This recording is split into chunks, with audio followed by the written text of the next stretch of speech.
क्या आप water cooler manufacturer हैं? सेल्फ कंटेन्ड वाटर कूलर जो पार्क में या पब्लिक प्लेसेस में लगे होता है, यदि आप उनकी मैन्युफैक्चरिंग करता है तो ये वीडियो आपके लिए बहुत इंपॉर्टेंट होने वाला है। इसमें क्वालिटी कंट्रोल ऑर्डर आ गया है मिनिस्ट्री ऑफ कॉमर्स से, and as per this quality control order ये प्रोडक्ट आपका BIS लाइसेंस के लिए मैंडेटरी हो गया है। इसका मतलब ये हुआ कि अब आपको अपना प्रोडक्ट विदाउट BIS लाइसेंस या ISI मार्क लाइसेंस आप मैन्युफैक्चरिंग या सेल या ट्रेडिंग कुछ भी इस प्रोडक्ट का नहीं कर सकते जब तक कि आपके पास BIS का लाइसेंस ना हो।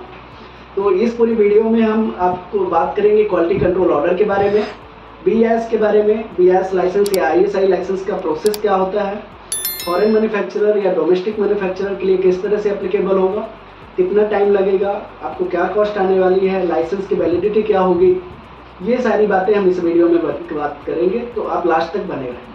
अपने बारे में बता दूं, मेरा नाम प्रमोद जायसवाल है, induce India testing and research private limited का फाउंडर मेंबर हूँ।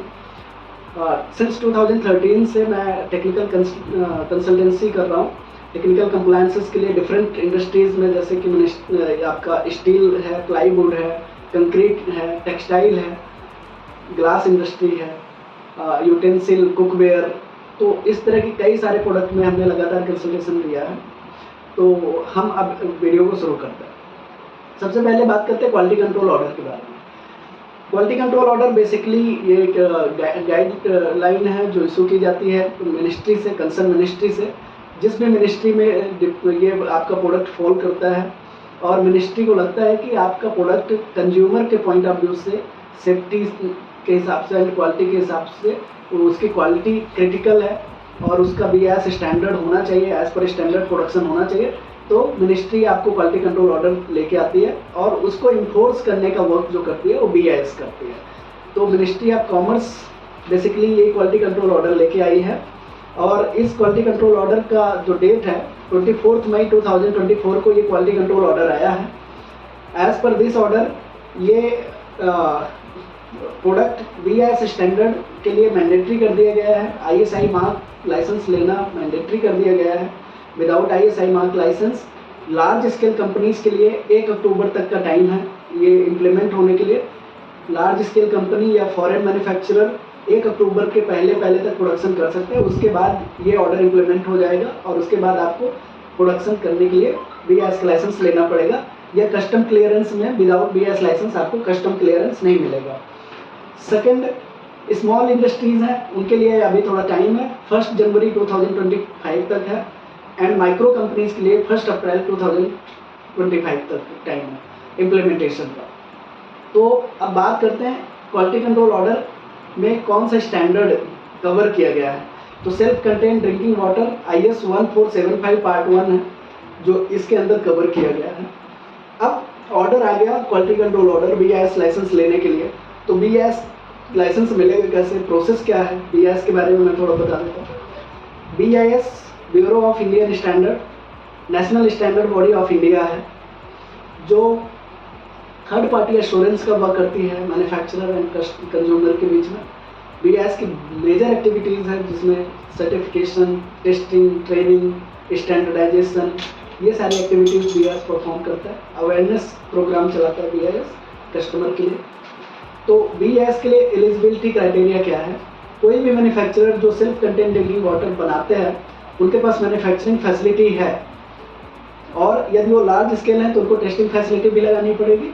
और टेस्टिंग फैसिलिटी यदि आप लगाते हैं तो आपके पास एक क्वालिटी कंट्रोल पर्सन होना चाहिए जो आपके प्रोडक्ट को टेस्ट कर सके इन हाउस बिफोर डिस्पैच। तो आपको ये बेसिक रिक्वायरमेंट है, एलिजिबिलिटी है कि आपके पास मैन्युफैक्चरिंग यूनिट होनी चाहिए, टेस्टिंग फैसिलिटी होनी चाहिए, और यदि आपको ये दोनों चीज़ें हैं तो आपको फिर अपना प्रोडक्ट में एनालिसिस करना है कि आपका प्रोडक्ट में आप क्या स्कोप में लेना चाहते हैं लाइसेंस में। सेल्फ कंटेन्ड ड्रिंकिंग वाटर में जैसे आपका प्रेशर टाइप है या स्टोरेज टाइप है, कूलिंग कैपेसिटी क्या है, water storage capacity in litre, single phase है या 3 फेज है। तो आपको अपना स्कोप डिसाइड करना पड़ेगा कि आप क्या क्या लाइसेंस में कवर करना चाहते हैं। ये तीनों चीज़ें डिसाइड होने के बाद जो बेसिक स्टेप्स हैं BIS लाइसेंस के लिए वो मैं आपको बता देता हूँ। जो 8 स्टेप्स हैं। फर्स्ट स्टेप है डॉक्यूमेंटेशन। डॉक्यूमेंटेशन में मैं थोड़ा डिटेल में आगे बात करूँगा। सेकेंड स्टेप है submission of applicant sample. Applicant sample basically ये सिंप्लीफाइड प्रोसीजर के लिए है, ऑप्शन 2 के लिए है। तो जिसका भी प्रोडक्ट सिंप्लीफाइड में आता है उनको एप्लीकेशन लगाने से पहले सैंपल टेस्टिंग के लिए भेजना पड़ता है। इसमें आपको डिटेल में और चीज़ें समझनी है तो आप हमें कॉन्टैक्ट कर सकते हैं, हम डेफिनेटली हेल्प करेंगे। नॉर्मल प्रोसीजर या फॉरेन मैन्युफैक्चरर के लिए ये प्रोसेस स्टेप 2 जो है वो अप्लीकेबल नहीं है। देन थर्ड स्टेप है, आफ्टर रिसीविंग रिपोर्ट आपकी एप्लीकेशन सबमिट होती है बीआईएस में। बीआईएस में सबमिट होने के बाद बीआईएस ऑफिसर आपकी फाइल को रीड करते हैं, स्क्रूटनी करते हैं। यदि आपकी कुछ एप्लीकेशन में कुछ भी कमी होगी, माइनर कमी होगी तो आपको करेक्टिव एक्शन के लिए बोला जाएगा। यदि आपकी मेजर कमी होगी तो आपकी एप्लीकेशन क्लोज कर दी जाएगी। फिफ्थ स्टेप में यदि आपका सब कुछ ठीक है एप्लीकेशन, देन आपकी ऑडिट होगी, फैक्ट्री विजिट होगी। फैक्ट्री विजिट में आपकी फैक्ट्री का लोकेशन, रॉ मटेरियल से फिनिश गुड की पूरी process, list of machinery, list of equipment, raw material, everything verify होगा, लेआउट वेरीफाई होगा। Then competency of quality control incharge and product test होगा। सब कुछ ठीक होने के बाद आपका सैंपल क्रॉस वेरिफिकेशन के लिए बीआईएस के लैब में टेस्टिंग के लिए भेजा जाएगा 6 स्टेप में। 6 स्टेप में जो टेस्टिंग होगी उस रिपोर्ट का वेट नहीं करना पड़ेगा। यदि आपकी एप्लीकेशन सिंप्लीफाइड प्रोसीजर में है, स्टेप 2 में आपका टेस्टिंग यदि हो चुका है तो आपका इमीडिएटली ऑडिट के बाद 5-6 दिन में लाइसेंस मिल जाएगा। और यदि आपकी एप्लीकेशन नॉर्मल प्रोसीजर या फॉरेन मैन्युफैक्चरर है तो आपको रिपोर्ट जो 6 स्टेप में सैंपल सेल हुआ है उसकी रिपोर्ट आएगी, रिपोर्ट पास होगी, देन आपको लाइसेंस मिलेगा। तो ये इंटायर प्रोसेस है।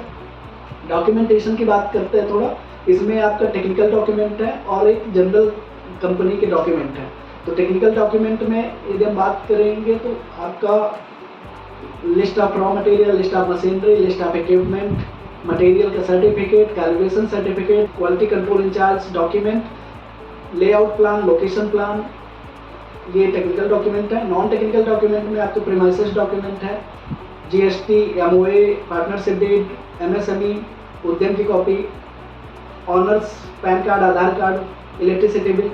और यदि आप फॉरेन मैन्युफैक्चरर हैं तो बिजनेस लाइसेंस रीजनल लैंग्वेज में एंड ट्रांसलेटेड कॉपी, और AIR इंडिया का जो भी रिप्रेजेंटेटिव होंगे उनके डॉक्यूमेंट लगेंगे। तो ये बेसिकली डॉक्यूमेंट है। आपकी कंप्लीट प्रोसेस के बाद लाइसेंस की एक कॉपी मिलेगी जिसमें आपको स्कोप ऑफ लाइसेंस होगा, वैलिडिटी होगी, आपका क्या क्या वैरायटी कवर्ड है वो होगा। तो आपको एक लेटर, प्रॉपर लेटर मिल जाएगा जिसमें आपके लाइसेंस के बारे में कंप्लीट डिटेल रहेगी। फी स्ट्रक्चर की बात करते हैं। इनिशियली एप्लीकेशन फी 1000, इंस्पेक्शन फी 7000, बीआईएस लाइसेंस फी 1000, बीआईएस एनुअल फी, ये रिन्यूअल फी भी कहते हैं। तो ये हर साल आपको मिनिमम फीस देनी होती है, ये डिपेंड करता है प्रोडक्ट टू प्रोडक्ट। तो इस प्रोडक्ट का अभी यहाँ मेंशन नहीं है, डेफिनेटली मैं आपकी हेल्प करूँगा। यदि आप हमें कॉन्टैक्ट करते हैं तो हम आपको हेल्प कर देंगे, क्योंकि ये प्रोडक्ट पे डिपेंड करता है, तो इस वजह से इसमें स्लाइड में इंक्लूड नहीं है।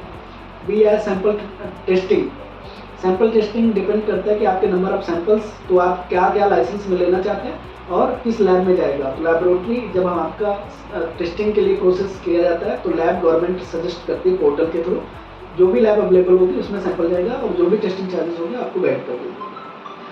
सैंपल का डिस्पैच, ट्रांसपोर्टेशन वगैरह में थोड़ा अदर एक्सपेंसेस हैं, वो आपको 25 से 30 हज़ार और खर्च होंगे तो लाइसेंस लेने के लिए।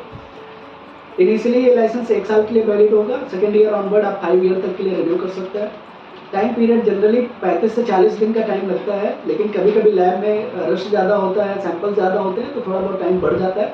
फॉरेन मैन्युफैक्चरर के लिए 4 से 6 महीने का टाइम लगेगा सेम लाइसेंस को लेने के लिए। उम्मीद है कि ये वीडियो आपको काफ़ी इन्फॉर्मेटिव लगी होगी। ऐसी वीडियो या इस वीडियो से रिलेटेड न्यू अपडेट के लिए आप हमें सब्सक्राइब करें, लाइक करें और हमारी वीडियो को शेयर करें। Thank you so much. See you in the next video.